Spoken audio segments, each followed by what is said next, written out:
ഒരേ പ്രൊഡക്റ്റിൻ്റെ വ്യത്യസ്തമായിരുന്നു കിട്ടുന്ന ബോർഡാണത്.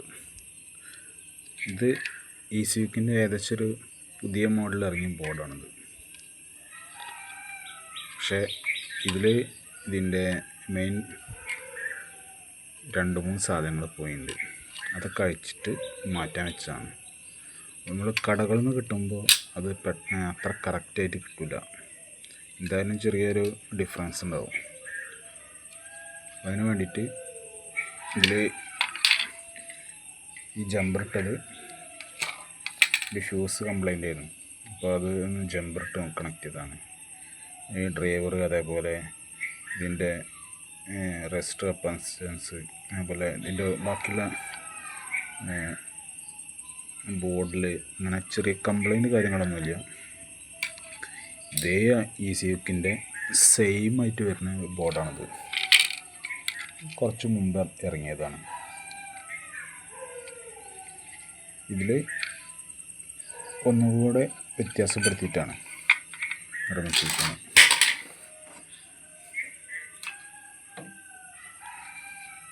അതെന്താ കാരണം വെച്ചാൽ അവർ ഒരേ സെയിമിൽ അടിച്ചു തരുന്ന സാധനങ്ങൾ ബോർഡിൽ ഒന്നുകൂടി ഷോർട്ടാക്കാൻ വേണ്ടിയിട്ടാണ് ചെയ്തിരിക്കുന്നത്. അപ്പോൾ ഇതിൻ്റെ മെയിൻ കപ്പാസിറ്റൻസ്, ഇതിൻ്റെ റെസിസ്റ്റൻസ് കംപ്ലൈൻറ്റ് ഇതേപോലത്തെ സെയിം ECUക്ക് കിട്ടുകയാണെന്ന് വെച്ചാൽ അത് പെട്ടെന്ന് മാറ്റിയിടാനും സ്യൂട്ടാക്കാനൊക്കെ പറ്റുന്ന ബോർഡുകളാണ്. അപ്പോൾ അത് സെയിം നോക്കി എടുക്കുന്നതാണ്.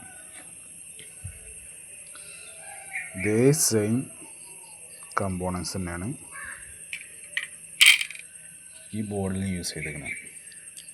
ECUക്ക് ഉള്ള ഒരേ പേര്, ഒരേ ബ്രാൻഡ് സാധനം, കമ്പോണൻസ് ഒന്നും യാതൊരു വ്യത്യാസമില്ല. ഇതിൽ ICക്കൊരു ഡ്രൈവർ ചെയ്യണ ICക്ക് മറ്റുള്ള കാര്യങ്ങളൊക്കെ ചെറിയ മാറ്റമുണ്ട്.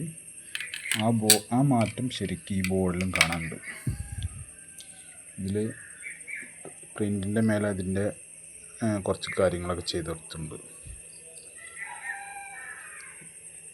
നിറമറിച്ച് നേരത്തെ കാണിച്ച ഈ ബോർഡിൽ അങ്ങനെ ചെയ്തിട്ടില്ല.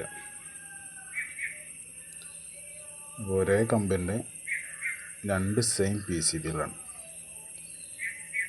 പക്ഷേ ഈ ബോർഡ് വെച്ചാൽ ഈ ബോർഡ് സൂട്ടാക്കാൻ പറ്റില്ല. കമ്പോണൻസ് നമുക്ക് ആവശ്യത്തിന് ചേഞ്ച് ചെയ്ത് കൊടുക്കുക. ഇതാണ് ഇങ്ങനെ കിട്ടുന്നതിൻ്റെ പണികൾ. പക്ഷേ എല്ലാ കമ്പോണൻസ് കറക്റ്റായിരിക്കും, അതിൻ്റെ വാല്യൂ കാര്യങ്ങളൊക്കെ.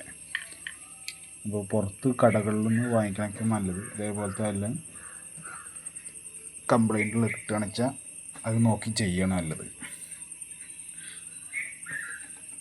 ആണ് ECUവിൻ്റെ 2-3 സാധനങ്ങൾ പറിച്ചെടുക്കാണ്ട് എടുക്കാൻ വേണ്ടിയിട്ടാണ്. ഒന്ന് കോയിൽ എടുക്കാണ്ട്, അതേപോലെ കപ്പാസിറ്റൻസ്, ഈ ഡ്രൈവർ, അതേപോലെ ഈ മോസ്ഫെറ്റ്, മറ്റുള്ള ട്രാൻസിസ്റ്റർ പോലുള്ള സാധനങ്ങൾ, ഇതൊക്കെ നമുക്ക് ഇന്ന് അഴിച്ചിട്ട് ഇതിന് ആവശ്യമുള്ള രീതിയിലുള്ള ബോർഡിൽ മാറ്റിയെടുക്കുക.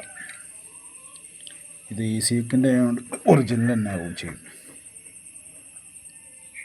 Okay, by.